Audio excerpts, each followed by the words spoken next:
siguro mga 5 hours. Yan mga maritis. Medyo natin.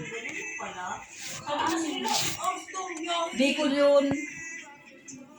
Sa amin. Pupunta ka kami doon sa Mayon. Yung ano ba? Ay, Vulcan ba yun? Saan ka nang gagaling? Doon mismo sa Davao. May gano'n naman. May stopover dalawa. 8 hours talaga.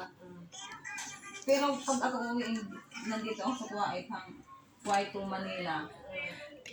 Tapos, pagdating sa airport doon sa Pinas, hanggang sa Antipolo, mga 5 o 4 kung walang traffic. Susunduin lang ko ng van ng kapatid ko.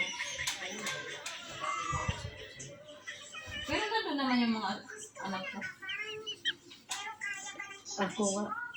Ako kasi pag doon ako sa Manila, magbus pa ako. Ay, malayo sa'yo. Magdamag Ay, hindi hanggang doon sa amin. Ang tagal ng iyot dyan. Ay, yawa, animal talaga. Magbabas pa ka. At yan, ang nagbabaga balik ka. Bibidyo ka. Back to you.